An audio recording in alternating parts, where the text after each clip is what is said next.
दोस्तों, आज हम बात करेंगे हिंदी भाषा जेएसएससी सीजीएल हिंदी भाषा की पेपर 2 की। तो आज हम स्टार्ट करते हैं हिंदी भाषा पेपर 2 हिंदी की उत्पत्ति एवं विकास के बारे में आज चर्चा करेंगे। दोस्तों, हिंदी एक भाषा है। हिंदी शब्द का मौलिक अर्थ है हिंदी का अर्थात भारतीय। हिंदी का प्रयोग सबसे पहले फ्रांसीसियों और अरबों के द्वारा किया गया। विश्व में लगभग 3000 भाषाओं का मुख्य रूप से 12 भाषा परिवार में विभाजित किया गया है, जो निम्न है: बहुरूपीय, द्रविड़, चीनी, सीमेटिक, टेमेटिक, आग्नेय, यूराल, वाटू रेड, इंडियन, काकेशन, सूडानी तथा बुरा मैन है। ब्राह्मण है। भारत में 4 भाषा परिवार हैं, जिसमें कि पहला की बात की गई तो बहुरूपीय 73%, द्रविड़ भाषा 25% है और ऑस्ट्रिक भाषा 1.3% है।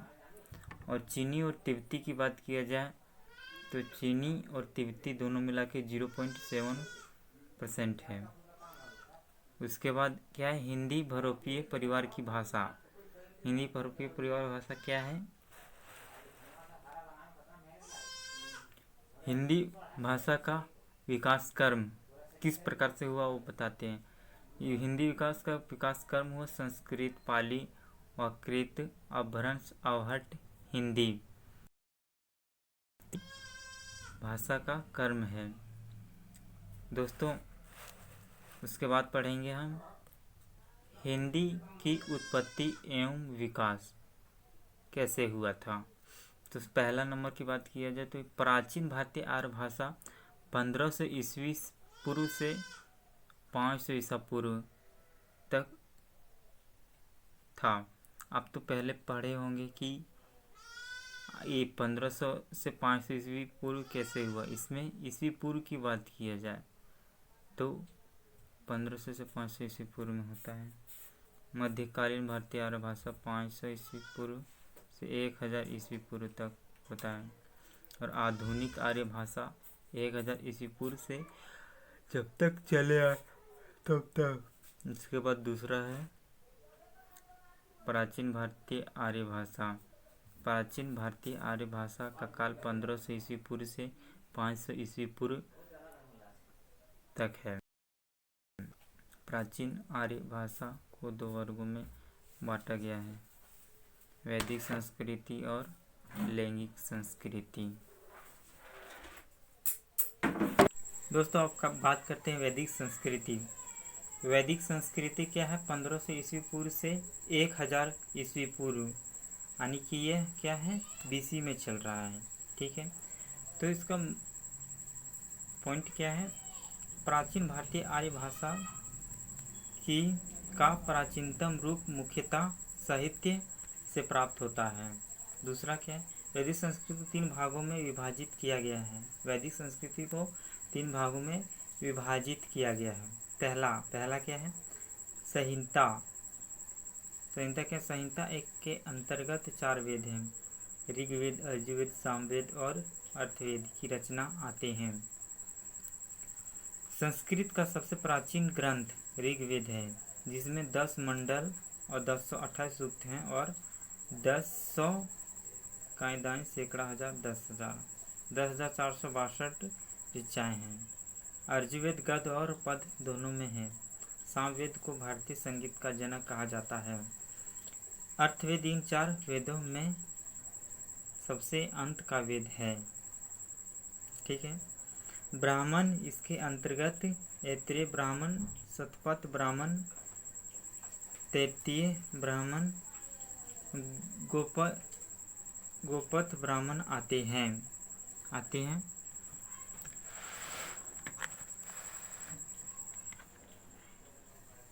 गोपथ ब्राह्मण आते हैं। तीसरा पॉइंट क्या?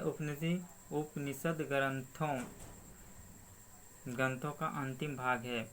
कुल उपनिषद की संख्या लगभग 10,083 हैं, किंतु 12 उपनिषद प्रमुख हैं, जिसमें कि पहला है लैंगिक संस्कृति 1000 ईस्वी पूर्व से 5वीं ईस्वी पूर्व। दोस्तों यहाँ भी बीसी चल रहा है, यानी कि बड़ा से छोटा हो रहा है, यानी कि बीसी चल रहा है। लैंगिक संस्कृत के अंतर्गत वानिनी, अष्टाध्यायी, वाल्मीकि की, व्यास, कालिदास के द्वारा रचनाओं का सृजन किया गया। पाणिनि के व्याकरण ग्रंथ अष्टाध्यायी में ही वैदिक और लैंगिक संस्कृति दो भाषाओं का उल्लेख देखने को मिलता है। दोस्तों नेक्स्ट की बात किया जाए तो मध्यकालीन भारतीय आर्य भाषा आता है। इसके अंतर मध्यकालीन भारतीय आर्य भाषा का काल 500 ईस्वी पूर्व से 1000 ईस्वी पूर्व।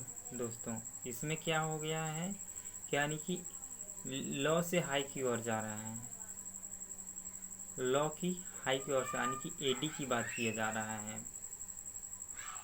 इस काल में आधुनिक भारतीय आर्य भाषा के रूप में प्राकृत और अपभ्रंश का विकास हुआ। आगे चलकर भारतीय लोक भाषा का रूप ग्रहण किया। मध्यकालीन भारतीय आर्य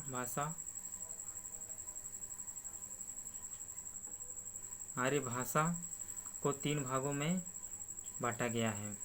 पहला पाली, मध्यकालीन आर्य भाषाओं का विकास जिस भाषा के रूप में आरंभ हुआ उसी भाषा का नाम पाली है।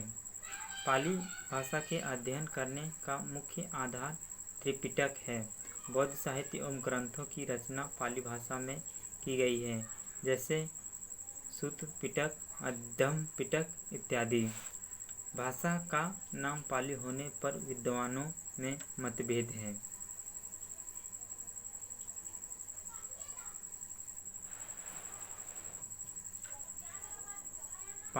पाली भाषा के अध्ययन करने का मुख्य आधार त्रिपिटक है। बौद्ध साहित्य एवं ग्रंथ की रचना पाली भाषा में की गई है।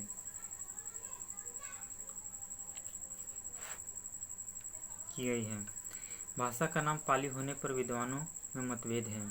विद्वानों का मानना है कि पाली की उत्पत्ति अर्थात ग्राम से स्वीकार किया गया है, अर्थात पाली का अर्थ है ग्रामीण भाषा। विद्वानों का मानना है कि पाली शब्द की उत्पत्ति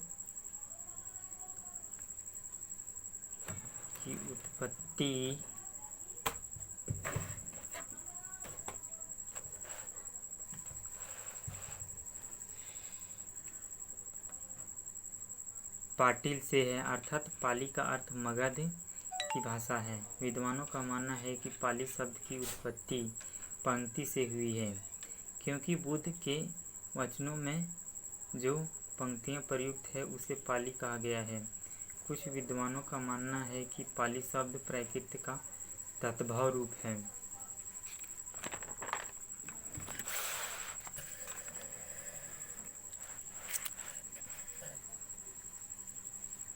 पाली भारत की प्रथम देशीय भाषा थी। मिली पद्मपनो पाली भाषा में रचित प्रमुख ग्रंथ हैं। पाली भाषा के 3 व्याकरण उपलब्ध हैं: सदनीति व्याकरण, कच्छा व्याकरण, मंगलानी व्याकरण। पाली भाषा मगध, उज्जैनी, कलिंग, कोसल आदि स्थानों पर मुख्य रूप से प्रचलित थी, इसलिए पाली भाषा को मगध प्रदेश की भाषा बोली माना जाता है। अब क्या आ गया दोस्तों, प्राकृत को द्वितीय प्राकृत कहा जाता है। महावीर के उपदेश प्राकृत भाषा में है। प्राकृत व्याकरण की रचना के लिए हेमचंद्र को प्राकृत के पाणिनि की संज्ञा दी जाती है। प्राकृत भाषा को मुख्य 5 रूप में बांटा गया है। पहला हो गया दोस्तों, पहला उल्टा लिखा गया है, तो पहले हम दूसरा लिख दें, लेकिन पहला भाषा पहले ये है। तो पहला भाषा की बात किया जाए तो शैरसैनी भाषा।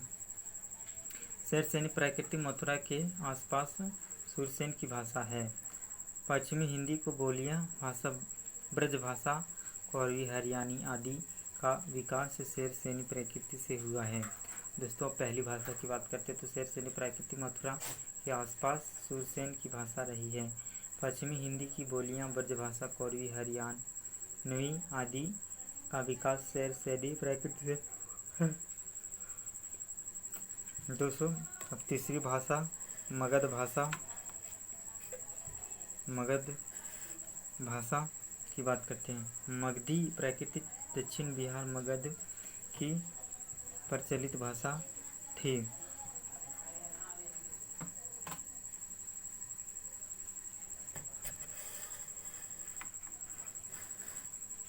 दोस्तों अब तीसरी मगध भाषा कहा गया है। तीसरा क्या है? अर्ध मगधी भाषा। यह प्राचीन काल में मगध यानी कि कोसा जिसे कहा जाता है की साधारण बोलचाल की साहित्य भाषा थी। धर्म मगधी प्राकृतिक को जैन धर्म मगधी भी कहा गया है क्योंकि जैन साहित्य धर्म मगधी भाषा में अत्यधिक मात्रा में मिलते हैं। दोस्तों चौथा हो गया। अब पांचवा की ओर चलते हैं।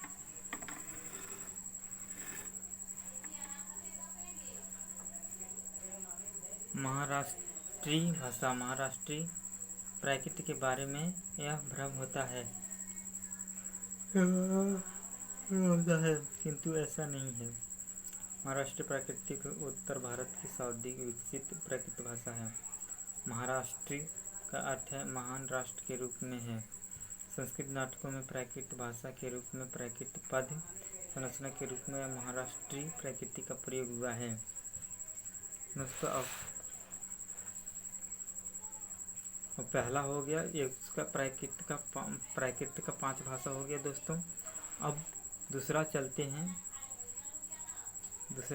अपभ्रंश भाषा। दूसरा अपभ्रंश भाषा मध्यकालीन आर्य भाषा की तीसरी और अंतिम अवस्था है जो प्राकृत और आधुनिक भाषाओं के बीच की खड़ी है।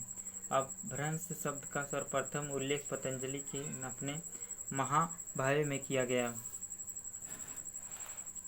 डॉक्टर भोलानाथ तिवारी अपभ्रंश का जन्म 500 ईस्वी के आस पास मानते हैं।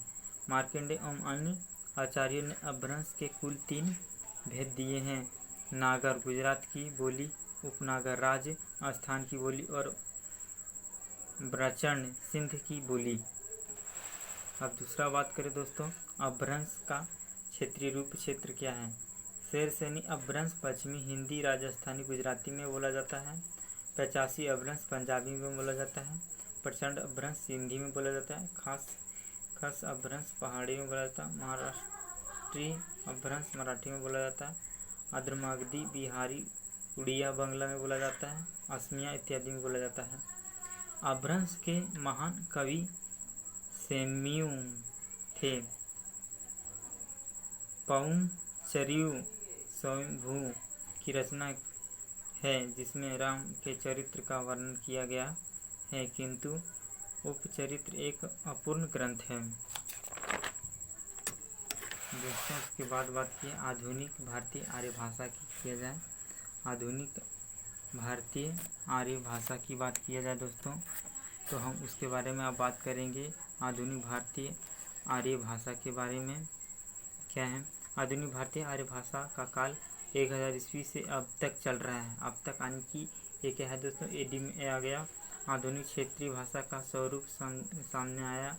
विभिन्न आधुनिक आर्य भाषाएं पश्चिमी हिंदी, राजस्थानी, गुजराती, पंजाबी, मराठी, बिहारी, बांग्ला, असमिया, पहाड़ी, पूर्वी हिंदी आदि होता है। उपरोक्त सभी आधुनिक आर्य भाषाओं का स्रोत संस्कृत रही है, इसलिए इन आर्य भाषाओं में संस्कृत के बहुत शब्द मिलते हैं। उपरोक्त भाषाओं से निम्न क्षेत्रीय बोलियां क्या हैं। ब्रज भाषा,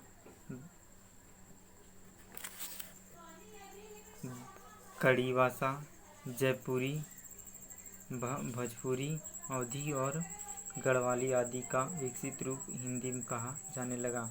वर्तमान वर्तमान में पश्चिमी हिंदी भाषा की खड़ी बोली ही अपनी परिनिष्ठ और मानक रूप में राजभाषा हिंदी के रूप में प्रतिष्ठित है। धन्यवाद दोस्तों। आज आपने पढ़ा कि हिंदी का उत्पत्ति यानी कि विकास कैसे हुआ है। हिंदी का विकास के बारे में आपने पढ़ा।